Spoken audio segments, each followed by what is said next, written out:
Good morning. Good morning. How are you? I'm all right. How are you? Good. I'm doing all right. I'm excited. It's a sunny Monday, and I actually had a good weekend, and I didn't work this weekend, and I got to hang out at the pool, and it was good. So Oh, how was your nice. weekend? You know what? We actually went to the pool on Saturday, so that's so funny. Nice. Yeah, very nice. Very nice. I love today's quote. I just can't wait to dig in. I'm not gonna lie. I'm like, oh, this is a good one. Okay, well, So let's do it. I know, right? So, our quote today comes to us from Louise Smith, and it is Your intuition knows what to do. The trick is getting your ego to shut up. Yes. Right?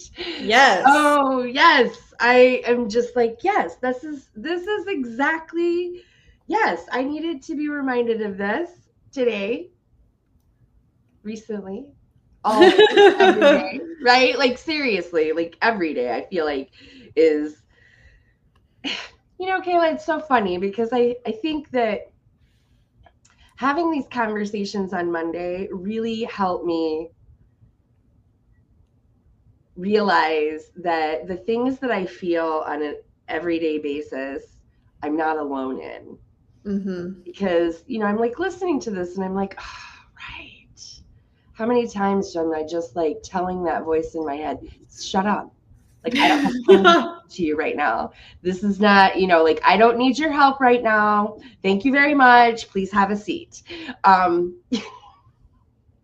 and I feel like this happens to me over and over, like a lot. A lot. Mm-hmm. And Mm-hmm. so I read this quote and I think, okay, that means it happens to a lot of people a lot. Mm-hmm. Yeah. I mean, that is how the human brain is wired. We've talked about this time and time again, but it bears repeating that we are living in a modern world with a primal brain, and it is here to keep us in our realm of safety and comfort so that we can remain fed and not taken out by a saber-toothed tiger. But here in America in 2025, saber-toothed tigers and eating enough are not really the problems that we are aiming to solve. Right. And so that default neural wiring that used to keep us safe and well and alive actually in modern day tends to do the opposite. So it takes a bit more intention to learn to work with it, identify it for what it is, and sit deeper to tap into that quieter, intuitive voice that can actually help us reach our higher goals. Right? I love that. I love it. I love it. One of the notes that I put here is that really our intention, our intuition is one of our strongest business tools. Yes. Right? And it's interesting because I don't think that a lot of us think of it that way, but I have found that to be true over and over and over. So we make decisions all day long, right? Like how we respond to a client, when to push forward on a case, when to lean into I don't want to say confrontation. I want to say Escalation. negotiation, escalation, right? These things, we do that. We make these decisions all day, and often, at least for me in my experience, often I know what to do even before I can really explain it. And it's interesting. I've found this has been highlighted even more so since I've been doing some of the boot camp work, and especially like in the billing advocacy mastermind, because I have members that are coming and they're asking questions. Well, Nicole, how do you know when to do this? Or how do you know when to do that? Or, and I am literally, there are times I'm like,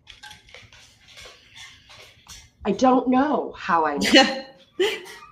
Like, I think that's where, like, having the mastermind and a place to come talk about it becomes so valuable, because some of it really is intuitive. Like, Mm-hmm.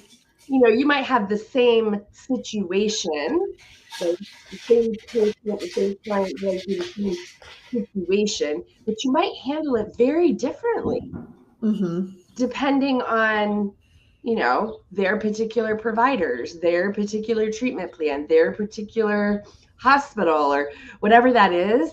And when we know what to do, when we make a decision and we move forward and we just know what to do, but we can't explain why, I think that's that moment of intuition.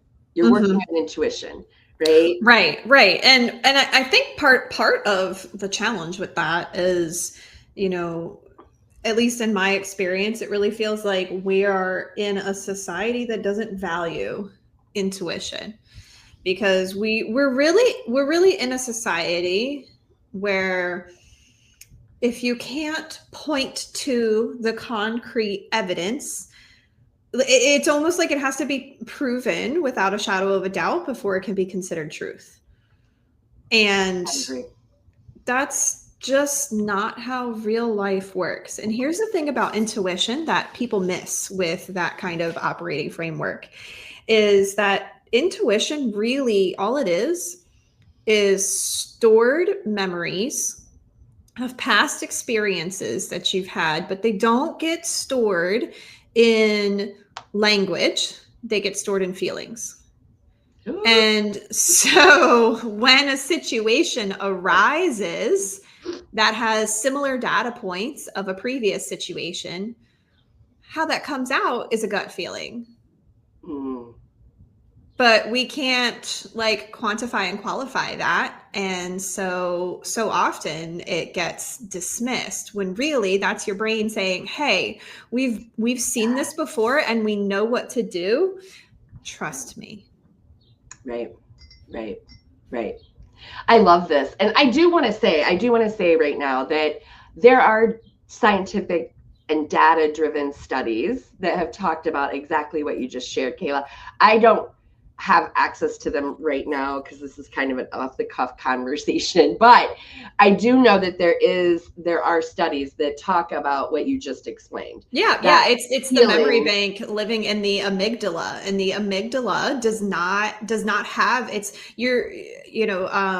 verbal language is all processed and run by the frontal lobe. The amygdala is that like really primal source of the brain. And I think anybody who's curious about this, I challenge you to dig into the research and let me know. But I think the way it why it occurs that way is you can store a lot more in it. It's almost like a zipper file, right? Like if we had the whole the written version of events, like that's a huge file to store, but the brain has learned that we can compress it down into like sets of feelings that get triggered by these things and be able to open up that file again. love that. Love it. I love that.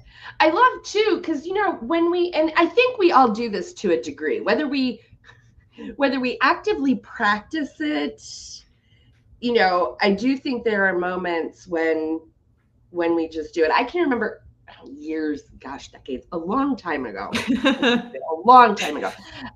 I was looking at apartments, and there was an apartment that was in my budget, in the right location, like checked all of the boxes, and I just didn't like it. Mm-hmm. Like there was literally, I could not explain to you why I didn't like it. I just knew I didn't like it. Mm-hmm. And I wouldn't move there. And I look back on that and I'm like, oh, that was my intuition. I don't know why I wasn't, because I didn't move there. But it always makes me wonder when I think about it, like what would have happened if I had moved there? Was I going to be unhappy?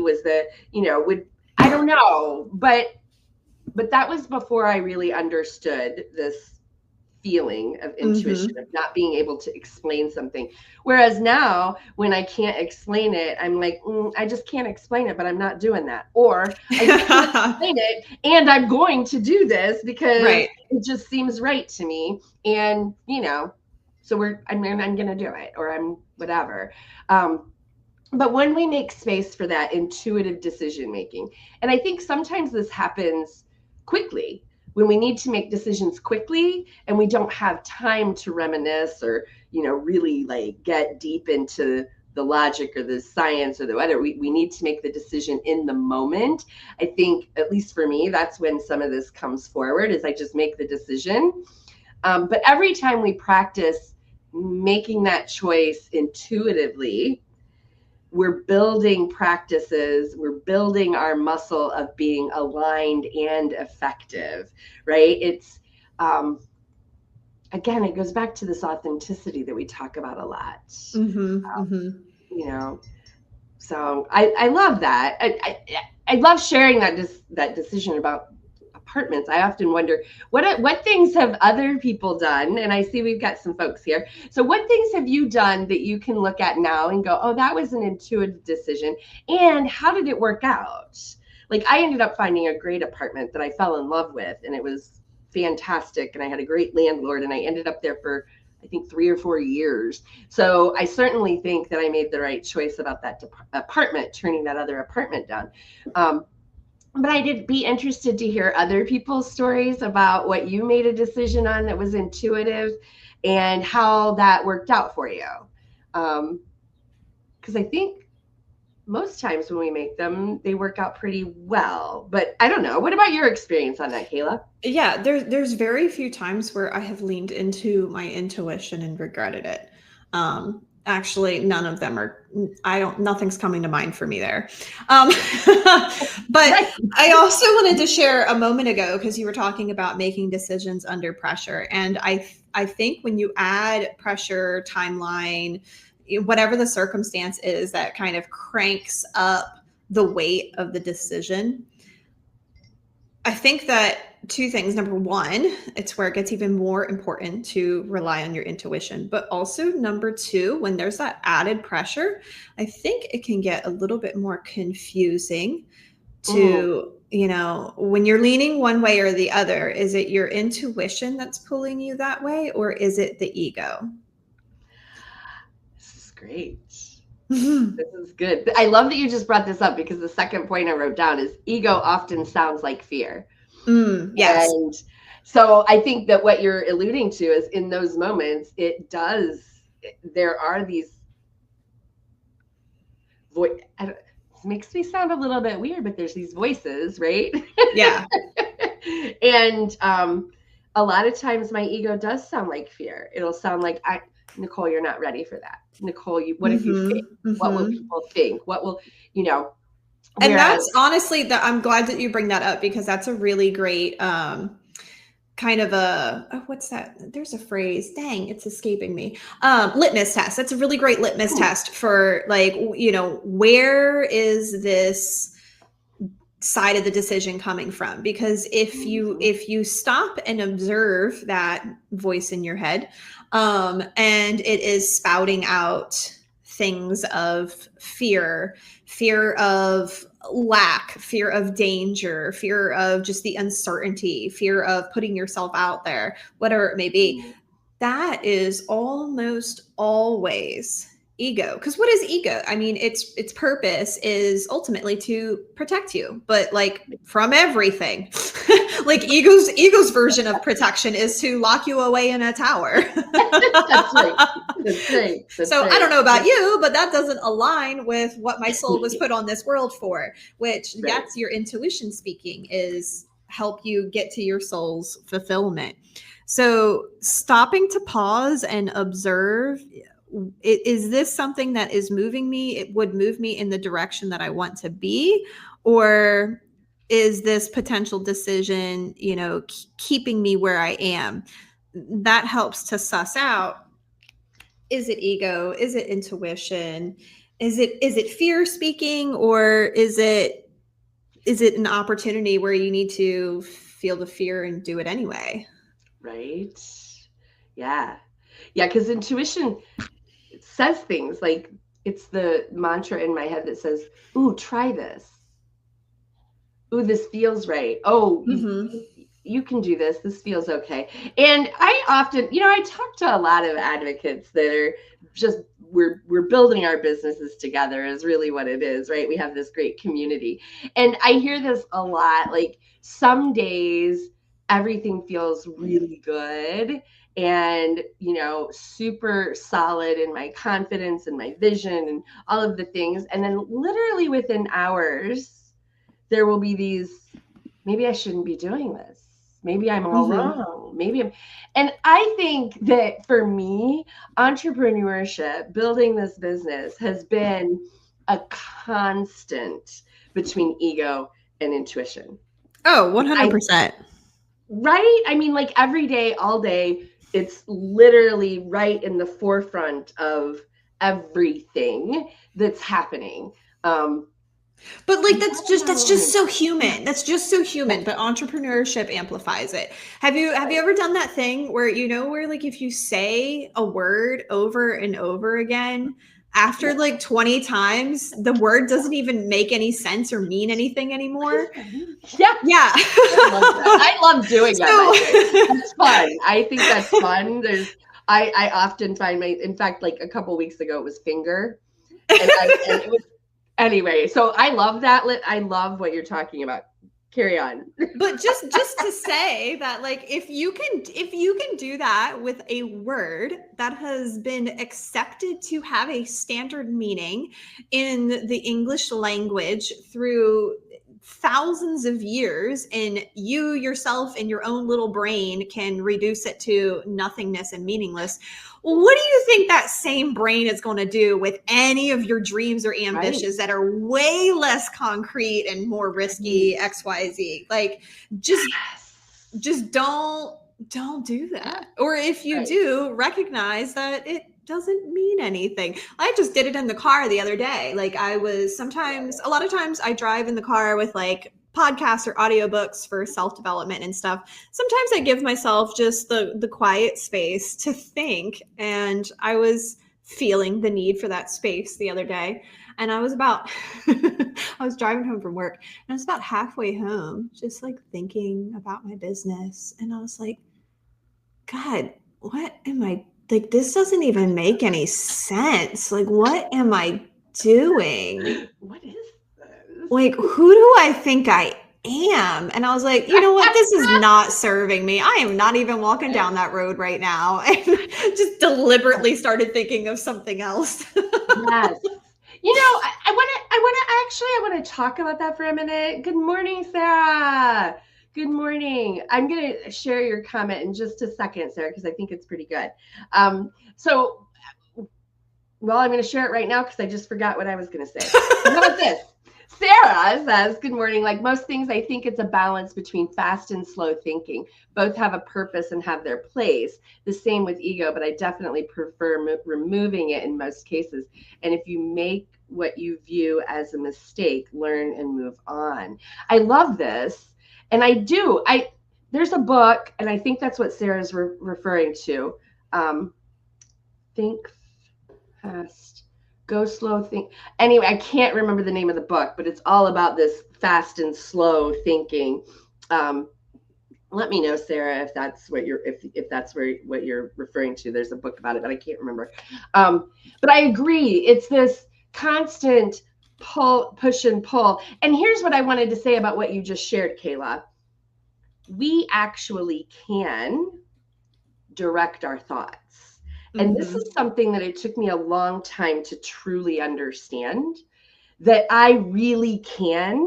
When I don't like what I'm thinking, I can change it. And it doesn't just happen.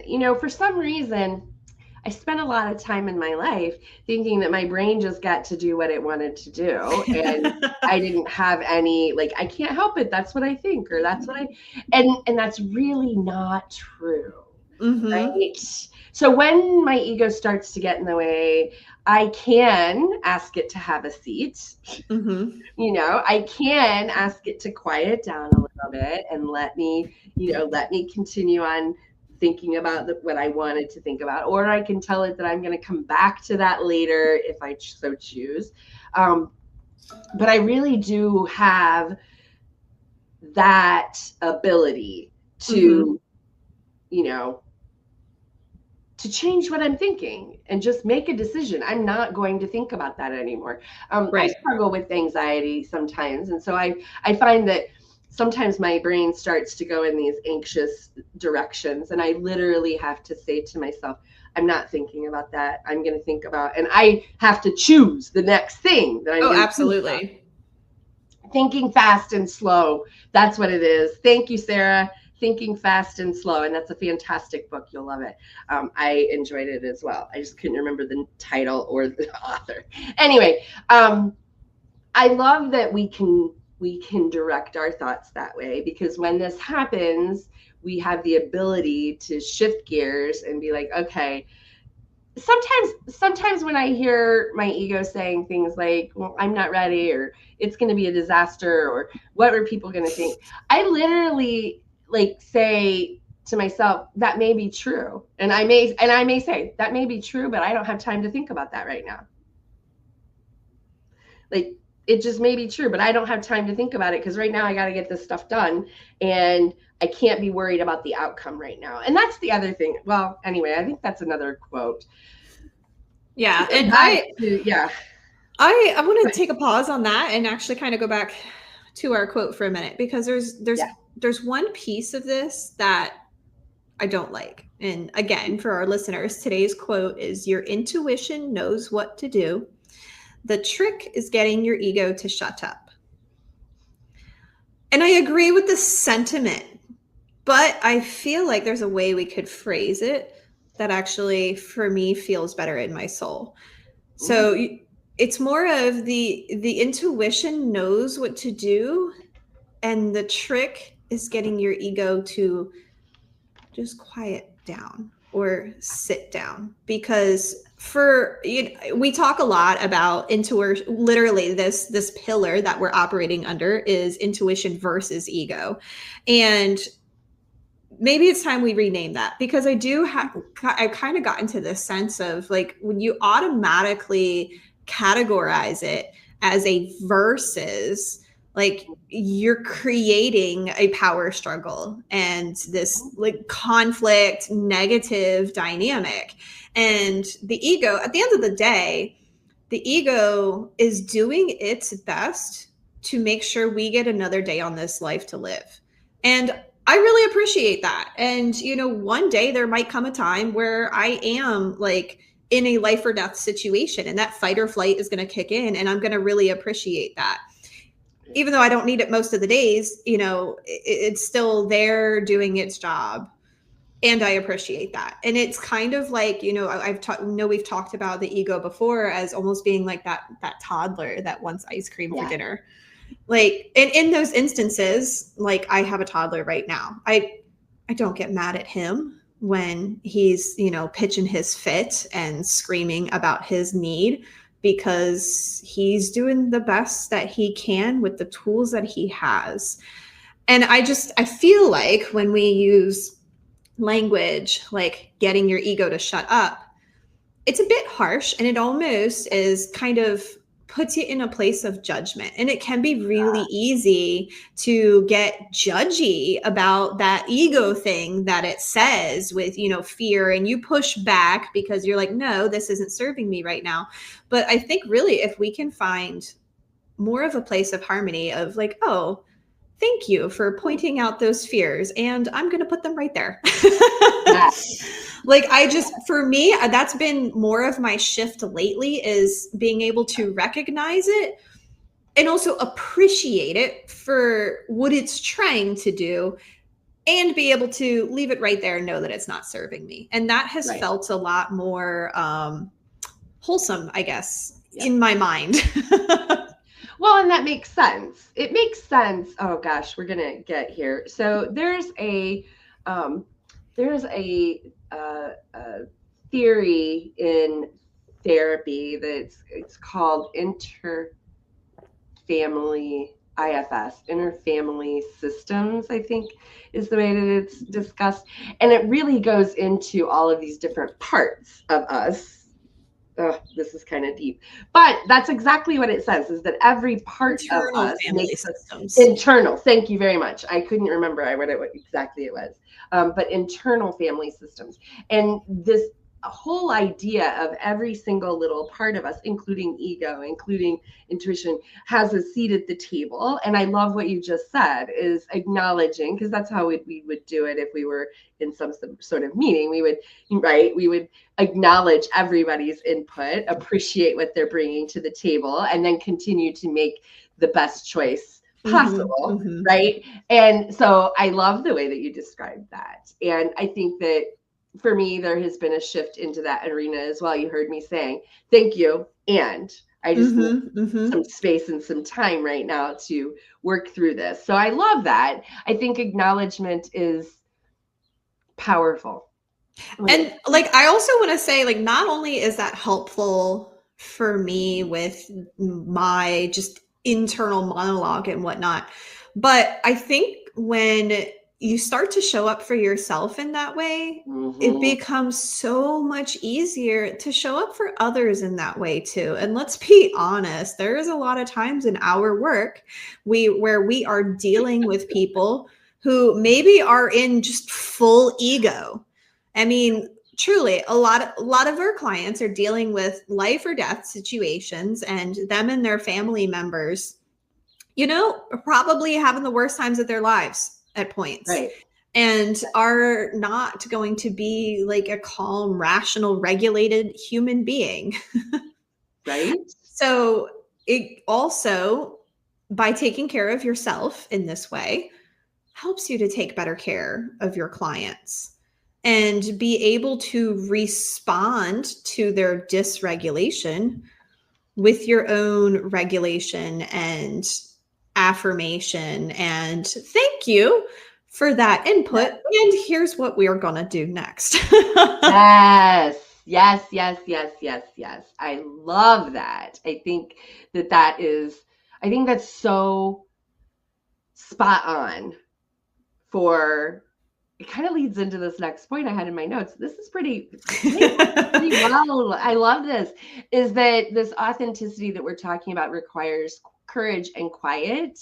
And I think that is one of the differentiators between independent patient advocates and system navigation, or folks that are working inside of the healthcare system, is that because we work externally, we're able to get a little bit more quiet, right? And to kind of get into this place of less reacting or performing, and more proactive work. And it really kind of allows us, there's a quote that I use a lot, that's the magic happens in the pause. And what I mean by that is that when we're able to pause, to stop and really recenter and realign, magic can happen. And I think now that we're having this conversation, I think that the reason that works is because in the pause is where we can align with our intuition. And we give ourselves the space to do that. And let's face it, like you said, the system is chaotic, and the system is overburdened and overtaxed. And so working inside of the healthcare system in the United States requires a lot of reaction. And it doesn't allow a lot of time for pause and reflection and all of the things that I think we as independent advocates have the ability to bring, because of just by nature of how we're doing the work. Anyway, that was kind of an amazing twist on that. I didn't see that one coming, but I think that's a really important thing for us to talk about. And it's also one of the reasons we do this Mindset Monday, right? Is so that we can, I don't know, I think for me, this is a great pause in the beginning of the week to kind of collect and get aware and get my mindset in a place where I can really lead this whatever this is that we're moving for the week. Anyway, I think that's pretty amazing. So thank you for bringing that up. We are running out of time. What are our calls to action this week? What are our challenges for the week? Any ideas? I've got one. What do I have on my notes here? What is one time you knew what to do but almost didn't trust it? What is one time you knew what to do but almost didn't trust it? Wow. I'd love to hear those stories. Right? Right? Because I think there's so much power in that. So I will tell a story. Here's one time that I knew what to do, but I almost didn't trust it. I had recently separated and was in the middle of a divorce with my first husband, and I was living in an apartment, and I'd gotten a special for the first year. And when the renewal came up, it was going up, I think $150 or $200 a month. The rent was going up more than I could afford. I could not afford that. That was just not going to happen for me. But I also didn't know where I was going to live, but I knew that I couldn't stay. And so I remember giving my notice to vacate, and I had like 3 weeks to figure out like what I was going to do, but I had no idea where I was going. Mm-hmm. No clue where I was going. I just knew that I couldn't stay. With your son, by the way, let's put that in there. Oh, yes. Right. Yes. I was not alone. I had my son with me. Yes. Who was in kindergarten at the time. And I was terrified. I think my ego at that time was telling me, just re-sign the lease. You'll figure it out. Right. And I knew that I couldn't do it. Like I knew that wasn't going to happen. And even now I can't really explain to you like why that. I feel that was intuition. But anyway, so I signed the notice to vacate, had no clue where I was going. And within a week had the most adorable little 2-bedroom. By the way, we were in a 1-bedroom apartment because that's all I could afford at the time. And within the week, I had found a 2-bedroom apartment that was 30 miles closer to my work, had a better school system, like all of the things. It was amazing. I'll never forget that experience. And I almost didn't trust signing the notice to vacate because I was afraid. What a great example of when you say yes to something, you are saying no to everything else. And so if the thing you're saying yes to isn't a hell yeah, you're turning down the possibility that hell yeah does exist out there somewhere. So are you going to settle for this is good enough and I'll figure it out? Or are you going to open yourself up to the possibility of finding that hell yeah? I love that, Kayla. I love that. I love that so much. So that's mine. I would love to hear others. What's one time that you knew what to do, but you almost didn't do it? What is that? I would love to hear those stories because I think they're super powerful and they shape who we are, y'all. They really shape who we are and how we do things. Before we go, I'm going to drop a link to the 7 core convictions of independent patient advocacy. I believe that these core convictions can help shape your practice and help you align with yourself and your practice so that you can show up as your very best self for everybody that you serve. So I'm dropping that there. Kayla, any last words? No. Nope, guess not. I don't know.